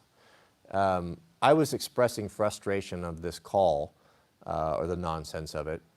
And he said something to me that changed my whole way of looking at it. And just what I explained to you, he said, look, when people are no longer able to deal with a problem and they have nowhere else to go, no one to turn to, the only place they have to go is to us. And so always be patient with them. This 80, 90-year-old woman was a widow. She didn't have the ability. She wasn't physically able to deal with the situation, and she was concerned and she was scared that her apartment was going to be ruined. And for us to show up there and to have an attitude, like, why are you wasting us time, is the wrong way to look at it. Everyone's ability to deal with a situation is different, and you need to show some grace and be patient with them. Yes, you have an able-bodied man that calls you in the middle of the night to come turn off his toilet because it's leaking on the floor. That's a whole different deal than a grandmother. So the moral of the story here, we'll close this, beloved, is that it's easy, and I'm speaking to myself here, I'm the chief sinner when it comes to this. It's easy to come into a group of other people with high expectations, the expectations that you would put upon yourself. It's easy to do that as a YouTuber. It's easy to do that as a father having unrealistic demands on their children, or a wife, or co-workers, or a firefighter. What we have to keep in mind, beloved, is that not everyone's operating on our level. Not everyone has the benefit of the education, the upbringing, the access to understanding, the access to other men that taught them a thing or two, and they're doing the best they can with what they have. Most people are. And they're just people trying to get through life, trying to do the best they can. And it would be good for us to always remember that, to show some grace, and that whatever situation you roll into is to be kind, patient, and long-suffering with people. And that's how you win people over. That's how you make friends, is not making someone feel stupid. But leave there, whether it be the fire call or whatever it was, the church cookout, dropping some good knowledge on other men that they'll benefit from. Give them something that they can carry with them, a saying, an encouragement, a trick, a hack, something that that will make their life easier and better, that they can also now share with their children. You don't know where that ends or where that stops. What we do and the influence that we have on people and the words that come out of our mouth, if we could see God's view of how the echoes of a cruel word or a hurtful word towards someone, how those echoes will reverberate through that man's life, can change for the negative in ways that we couldn't possibly understand. We may say and do something flippantly, offhand, that we don't even think about again, that haunts that man or haunts that woman for the rest of their life, just out of a careless word. So the good book goes into great pains to tell us, let your communication, this is a little bit of hyperbole, I think, but it puts a point on the importance of what we say and how important words are. Let your communication, the good book tells us, be yes, yes, or no, no. Yea, yea, or nay, nay. Because anything more than that is from the evil one. Can we go through life saying nothing more than yes or no? It would be difficult, probably not. But could all of us, every one of us, benefit greatly if we were to use that a little more often and less talking, less opinion, less think so, less going on spouting nonsense about things that we may not understand, not knowing situations, being overly judgmental. So let our conversation be yes, yes, and no, no, as much as possible, for anything more than that comes from the evil one. The old saying is that we dig our graves with our tongue, that it is the tongue that is the unruly member. There's more warning in the good book given to the bridling of a man, the bridling of a woman's tongue, to be able to get mastery over that, because God knows the damage that we can spread the world with uncensored or unregulated or careless words. Careless words. That's the point that I'm trying to get across, beloved. And boy, am I the chief sinner on that. All right. Thank you, Mr. Tony. All right. I'm getting back to it. I will be putting up some short videos, maybe find some things interesting as I go along, prepping for the fire season. I'm starting early because I think the fire season is going to kick off early. And also, Jack is trying to get on a fire crew this summer. And I want to have everything right for him too. I thought, well, if I'm going to send my boy off to war or firefighting, it's not war, but it's dangerous. I'm going to make sure that he has the best gear he can have, so that he can do well. I remember, I'll close with this for real. I remember a movie. Someone tell me what movie this was. I forget the title of it. It was a Western. Gene Hackman was in it. He was the father, I believe. I hope I have it all right. But it must have been around the time of the Civil War or the Indian Wars or something like that. And he was sending his one or two sons off to go to war, to leave the home. And I remember he gave them some advice about how to deal with a bad situation, where if you get in a situation where it looks like you're going to have to fight for your life, that you've got an enemy or an evil man in front of you. He gave advice of strike first and strike hard. If you know you're in a situation where it's inevitable, it's either him or me, make sure it's you. Don't hesitate. I'm paraphrasing here, but it was just, when he had one thing to say, when he was on the eve of his firstborn, his beloved children, potentially going off to war, and he thought of what was the most important thing, the best bit of advice I could give him, and that's what it was, that particular thing. And that really resonated with me. And the other thing was that, and I think there was maybe some surprise by the boys, is he put the boys on the best horses that he had. He didn't put them on some old nag or something that was of less value, thinking, well, I'll keep the good ones here for myself or the good ones here at home. He put his boys, he equipped his boys the best he could equip them with, the best he had to offer. He gave them absolutely everything he could give them to give them the greatest chance of survival and success. And I love that movie scene. And I love the love of a father and the true care of a father, how it came out in that scene. And it probably, I don't know if you could ever understand what it would be like to send a child off to a dangerous situation, to war or wildland firefighting like that. But he did a good job of getting that across in that scene. It was a beautiful scene. I wish I remembered the name of the movie. Yeah, Speak Softly, and was it Wyatt Earp? I think it was. Maybe it was Kevin Costner. Yeah, maybe I confused Kevin Costner with Gene Hackman. No, it was a Western, Overton. It wasn't Uncommon Valor. It was a Western. Yeah, Wyatt Earp. Maybe it was Wyatt Earp.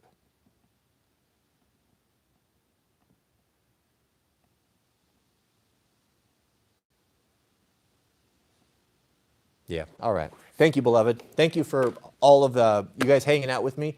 Again, the super chats and the support, and then all the new members, the middlemen, thank you so much. And Overton and all the group, you guys have all been and continue to be a great blessing to me. I've been looking forward to the streams. I really enjoy them.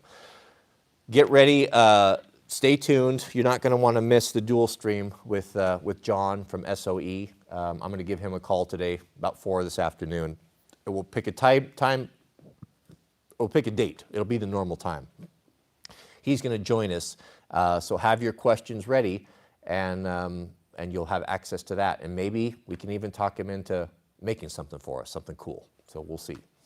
It's a rare opportunity, and that's pretty awesome. Pretty awesome. There's not many places that would do that would be able to do a custom one-off for Proho, like John did for our 3 radio kit. I don't know why I keep saying the 3 radio kit, 5 radio kit. May God bless you and your families. Please keep us in your prayers. We pray for you constantly. We'll see you guys all on the next live stream.